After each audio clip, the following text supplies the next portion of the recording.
Praise lord. దేవుని పరిశుద్ధమైన నామమునకు మహిమ కలుగునుగాక. ప్రభు నామమున మీ అందరికీ హృదయపూర్వక వందనాలు. ఈ ఉదయకాలము దేవుని వాక్యాన్ని విందాం. అపోస్తుల కార్యములు 2వ అధ్యాయము 23వ వచనము. దేవుడు నిశ్చయించిన సంకల్పమును ఆయన భవిష్యత్ జ్ఞానమును అనుసరించి అప్పగింపబడిన ఈయనను మీరు దుష్టుల చేత సిలువ వేయించి చంపితిరి. ప్రియమైన వర్లరా, నజరేయుడైన యేసుక్రీస్తు వారు ఈ భూమి మీద 33.5 సంవత్సరాలు ఆయన జీవించాడు. ఆయన జననము ఎంత ప్రత్యేకమైనదో ఆయన మరణము ఇంకా ప్రత్యేకమైనదండి. ప్రియమైన వర్లరా, ఆయన జననము కంటే మరణం అనేది చాలా ప్రభావితమైనది.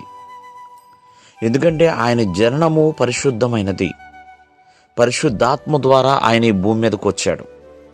అట్లాగే ఆయన మరణము చూడండి, ఏ తప్పిదము చేయకుండా సమస్త మానవాళి కొరకు తనంతట తానుగా సిలువ మీద తన ప్రాణమును పెట్టి ఉన్నాడండి. కారణము ఒకసారి మనం ఆలోచన చేస్తే అది దేవుని యొక్క ఉద్దేశము, అంటే దేవుని సంకల్పం అండి. దేవుడు నిశ్చయించాడు.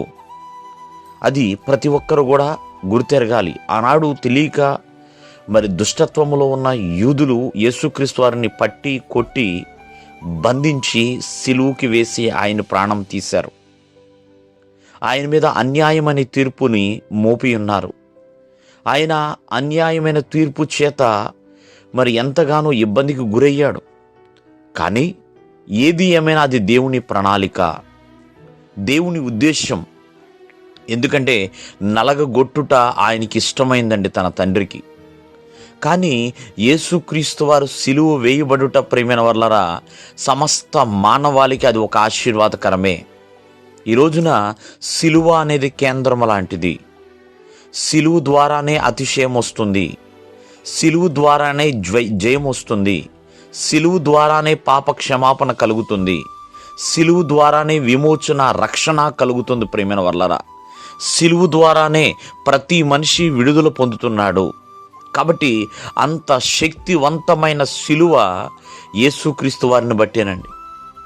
కావున అంతకుముందు ఎప్పుడు కూడా సిలువకు అంత ప్రాముఖ్యత లేదు. ఎప్పుడైతే యేసుక్రీస్తు వారు సిలువ వేయబడ్డారో అప్పటి నుంచే సిలువకి అంత ప్రాముఖ్యత వచ్చింది. కావున ఈ ఉదయకాలమందు చూడండి, ఆయన సిలువ రక్తము చేత మానవాళికి దేవునికి సంధిని చేసి ఉన్నాడండి. ఒక సమాధానం ఇచ్చున్నాడు. సమాధానకరమైన సిలువ యేసుక్రీస్తు వారే. విమోచకుడిగా ఉన్న సిలువ యేసుక్రీస్తు వారే. ప్రియమైన వర్లరా, కావున మరి చక్కటి శుభ శుక్రవారం రోజున మనందరి నిమిత్తమే ఆయన సిలువలో ప్రాణం పెట్టి ఉన్నాడు. మనందరి కొరకు ఆయన సిలువ వేయబడ్డాడు. ఎన్నో విలువైన అమూల్యమైన మాటలు ఆయన చెప్పి ఉన్నాడు. కావున ప్రతి ఒక్కరు గ్రహించండి, మరి ఆయన ఎందుకు సిలువ వేయబడ్డాడంటే నీ కోసమో నా కోసమే కదా. కావున ఆ సిలువ శక్తిని మనం అనుసరించి ముందుకు వెళ్ళాలి. భక్తుడైన పౌలు అన్నాడు, ఎందుకంటే నశించుచున్న వారికి అది వెర్రితనమే, విశ్వసిస్తున్న వారికి అది దేవుని శక్తి అండి, దేవుని శక్తి.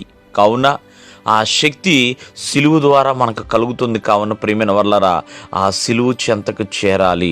దేవుడు మిమ్మల్ని ఆశీర్వదించును గాక. ఆమేన్.